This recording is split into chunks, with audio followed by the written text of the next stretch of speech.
students, this is a brief question or a short question, and this is framed like this, that write briefly about the sciatic nerve. Okay, you can write a lot of things in this as per the number of distribution and as per the time allotted to this question, right? This kind of question is there on sciatic nerve. You have to write under the following heads. Please note down these headings on which you will write this question on sciatic nerve. Introduction. Then this nerve has two components, tibial and common peroneal. So mention it two components, tibial and common peroneal. Then begin with the origin of the tibial part and of the common peroneal part from the ventral division of and the dorsal division of the ventral rami from L4 to S3.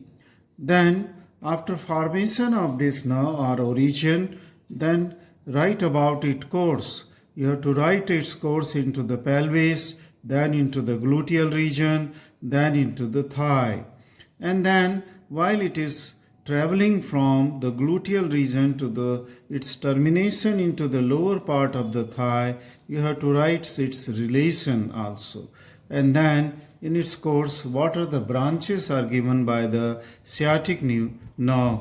And then lastly, mention about the applied importance of this nerve. Okay. So we come to the introduction. In introduction, we can say that the sciatic nerve is the thickest nerve of the body. Okay, it supplies so many structures of the lower limb, cutaneous to muscular to articular. Okay, so it is a major nerve for distribution in the lower limb. Okay, now coming to the second component, part or the components. The sciatic nerve consists of the two components. One is the tibial component or tibial part, and another is the common peroneal, because this nerve will ultimately divide into the tibial or the common peroneal nerve. Okay, so it has two different components. Okay, after this, let us come to the origin of the sciatic nerve. The sciatic nerve takes its origin in the from the lumbosacral plexus of lumbosacral plexus. Now it is formed by the ventral rami. Okay, ventral ramus. Just remember the typical spinal nerve. Okay, after root was trunk, and trunk was divided into the dorsal ramus and ventral ramus. So this sciatic nerve is formed by the ventral rami of L4 to S3. L4, lumbar 4, lumbar 5, and then sacral 1, 2, and 3 ventral rami. Now this ventral rami of these many spinal nerves from L4 to S3, they divide into two divisions. Okay, ventral rami, not dorsal. It is the plexus are only formed by the ventral rami. So ventral rami, they divide into two divisions, a ventral division and a dorsal division from L4 to S3. So let us see in this diagram. This is the ventral ramus. So this is the ventral ramus. Dorsal ramus will go on the back side. So we are talking of the ventral rami only of L4 to S3. So in yellow color, it is only the ventral ramus is shown here of L4, L5, S1, S2 and S3. Now this ventral rami will then divide into a ventral division and a dorsal division. Okay. Now the ventral division I have just represented with the red color here. Okay, so you can just find out that wherever it is red, it is the ventral, and wherever it is the blue color, it is the dorsal division. So these are the dorsal division of L4, dorsal division 5, S1, S2, like that. Okay, so these are the ventral division in red and dorsal in the blue color. Okay, now what will happen that the tibial component or tibial part of the sciatic nerve will be formed by the ventral division, okay, in red. So tibial part of sciatic nerve is formed by ventral division of L4, L5, S1, S2 and S3, and all these ventral division will form the tibial component, okay, it will form, while the dorsal divisions shown it here in the blue color, okay, this dorsal division of L4, L5, S1, S2, okay, they will unite to form the dorsal division of sciatic nerve, which is the common peroneal component. Here just note that S3 dorsal division is not contributing for the common peroneal nerve. So it is extending from L4 to S2, while this the tibial component is extending from L4 to S3. So one division of S3 is not contributing into the common peroneal nerve. Now I have just drawn these two different component away from each other. They are not, they are just fusing with each other. That's why with the circle I have shown that it is the sciatic nerve. It is the sciatic. They are very close to each other. They are fusing with each other. Okay, so this was the how the origin or formation of the sciatic nerve, will take place. Let us come to the fourth component, and this is the course. Okay, course. Let us see start, because this formation is in the lumbosacral part of the pelvic cavity here. Okay, and from there after formation the nerve will lie in first in the pelvic cavity, okay, the sciatic nerve, and after its formation first it will lie onto the ventral aspect of a muscle called as the piriformis. So let us see here. Okay, the course and relation I will just deal in this diagram, and this diagram which is here, it will be just I will tell you. This is the greater sciatic notch, this is the lesser sciatic notch here, that means this is the ischial spine, okay, and this muscle which is coming out from the greater sciatic notch is this muscle piriformis, okay, as we have seen in the last video. Piriformis will go to the tip of the greater trochanter of femur, coming out from the greater sciatic notch. So this nerve, that means the sciatic nerve lies in the pelvic cavity, okay, and it is lying in front of this piri. We are seeing it from back, from gluteal region. So this nerve is on anterior aspect or ventral aspect of the piriformis. Then this will come in the gluteal region by passing into the gluteal region at the lower border of the piriformis. See, this is the lower border of piriformis, and from the lower border of piriformis this will come into the gluteal region, okay, sciatic. So from pelvic cavity it has now come into the gluteal region. From gluteal region, then this now, after crossing many structure which I will tell you in relation, then it will lie on the posterior aspect of the thigh, onto the adductor magnus muscle, and then into the upper part of the popliteal fossa or near the upper end. It will divide into two branches. The medial one, this is the medial side, okay. So the medial one is the tibial nerve. So this is the sciatic nerve in the thigh, and this is the tibial nerve, and this nerve here which will go laterally, okay, it will go laterally. See, this is the lateral side. So this is called as the common peroneal nerve. So it has divided into two, tibial and common, okay. So right from its division, okay, up to its division, and still it is formed in front of the piriformis muscle. In this is the course, okay. So first it lies in pelvic cavity, okay, then it lies in gluteal region, and thirdly it lies in the thigh and the posterior aspect, okay, in the posterior part of the thigh.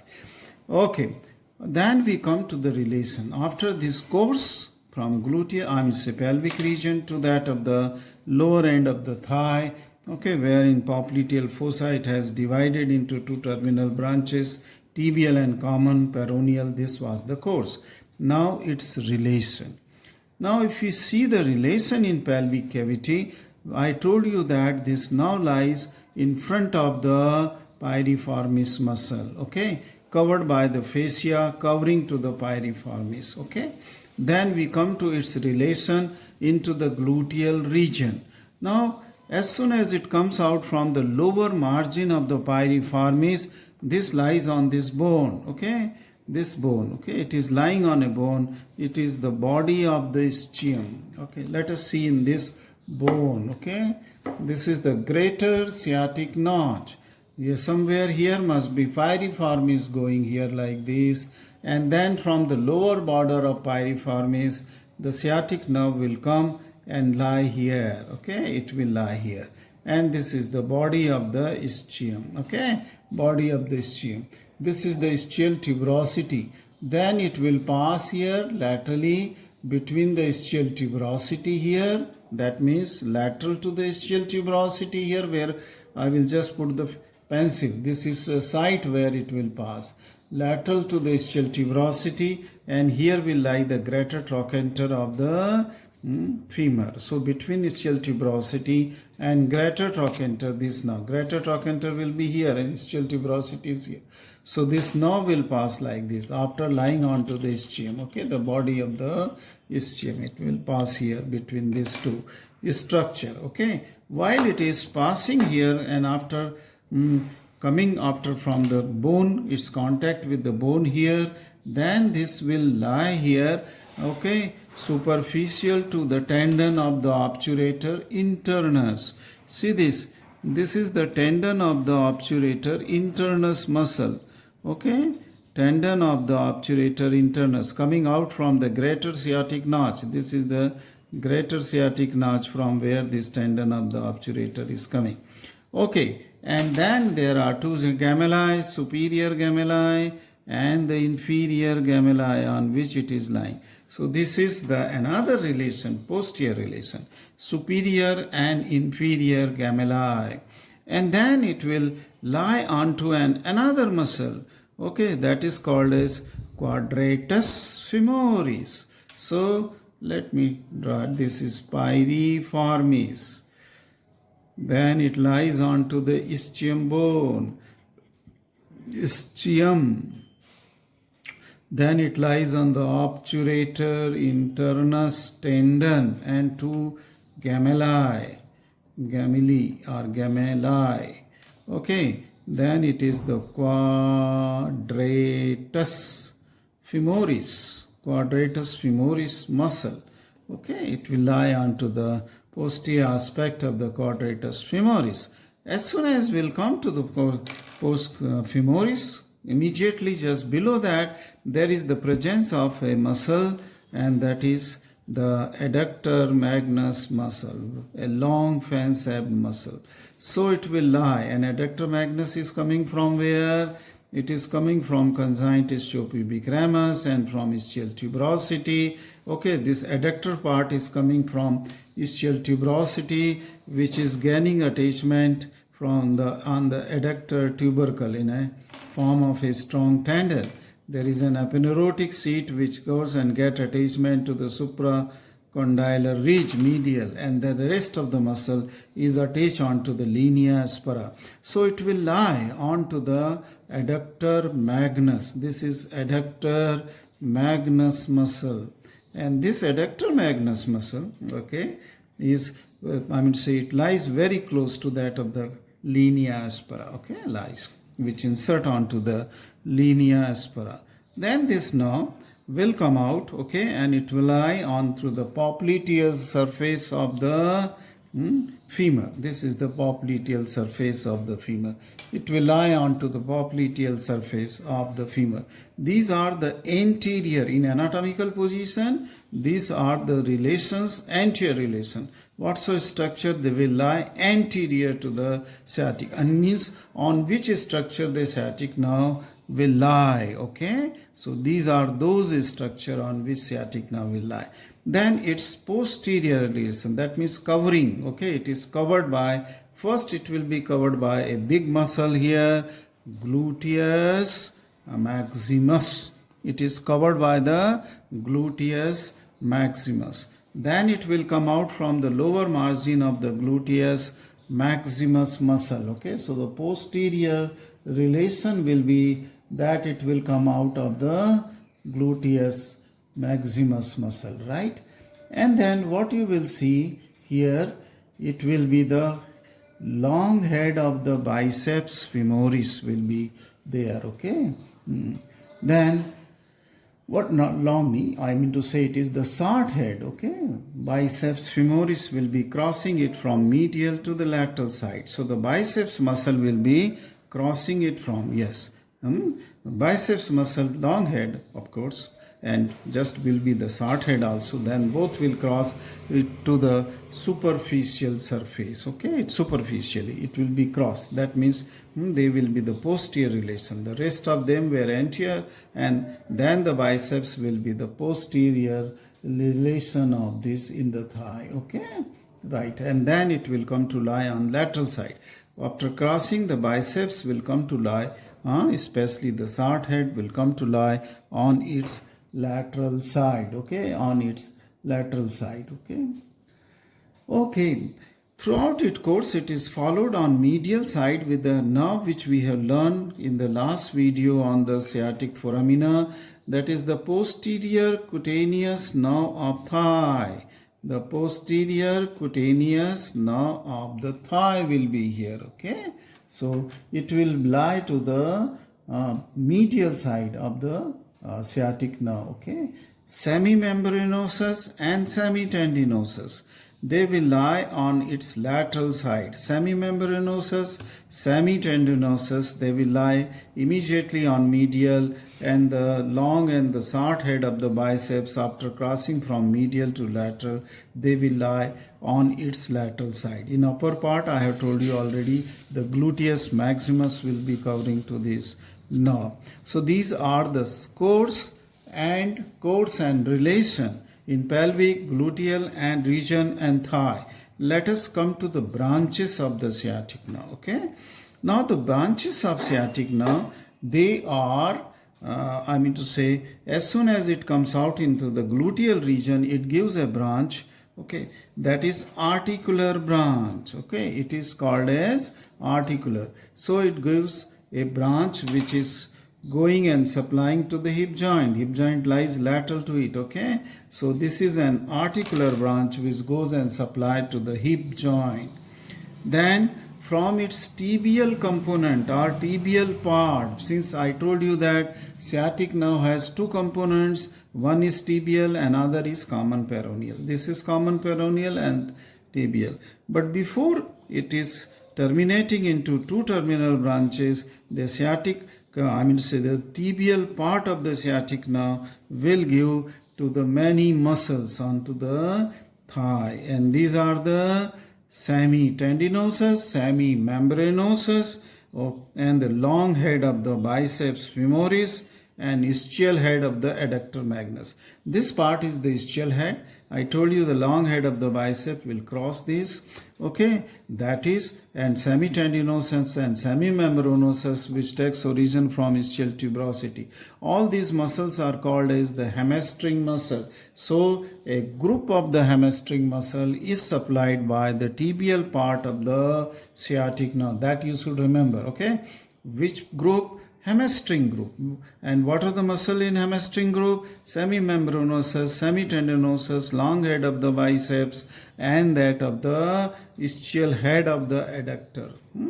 Adductor magnus, ischial head of the adductor magnus. They are called as the hamstring group of the muscle. Okay, and they are supplied by the tibial component of the sciatic nerve in the thigh. Okay. Then let us come to the branch supplied by the common peroneal nerve.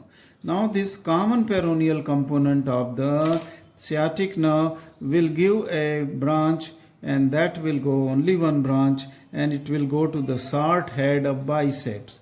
this will supply. The rest of this will come to the supply to the on the posterior aspect of the thigh. But they are from tibial. Peroneal compartment gives only to the short head of the biceps. Okay. Let's come to the last component of this question, and this is the after branches. This is the applied importance. Okay, applied anatomy. So we have covered the relation, we have covered the branches, and we are now on to the applied anatomy. Now the applied anatomy, okay, it is in relation to the compression of nerve. Now sometime when we are sitting for a long time, okay, on a hard object, and then this nerve get compressed, sciatic nerve get compressed in the either in the gluteal region, which is rare, but in the posterior compartment, when it lies posteriorly in the thigh, their compression of the nerve will lead to the slipping of the limb. Okay, lower leg and foot may feel the sleeping sensation. Okay, and this is because of the compression of the sciatic nerve, and after some time this will be okay. Okay, all of us have suffered from that. Okay, that is the called as sometime sleeping foot, and this is due to the compression of the nerve. So the blood supply to the nerve is obstructed. Then a condition which you must have heard about, sciatica. Sciatica is a pain in the cutaneous nerve supply of the lower limb. In the course of the cutaneous branches of the sciatic nerve, there is a, pain. Pain is felt. It is radiating and very severe pain, shooting pain, which just migrates. Okay, starts from upper end of the leg and goes towards the lower end of the leg. And this is because of the compression of the ramus, ventral ramus of the nerve, that is anywhere between L4 to S3. If the nerve is compressed, and because of the compression, and compression is at which level? It is at this when this rami are coming out, ventral and dorsal, through the interventricular foramina. Okay, so at the level of interventricular foramina, due to the formation of osteophytes in old age or any other compression in the short canal, okay, this will lead to the pain in the lower limb, and that pain is called as sciatica. Okay, so reason for sciatica is again the compression of nerve, but at the higher level in the vertebral column itself. Okay, at the intervertebral foramina, mostly at the or it may be due to the protrusion of the intervertebral disc. Okay, intervertebral disc, when it protrudes out, it may press onto the nerve roots. Okay, nerve roots, leading to the pain.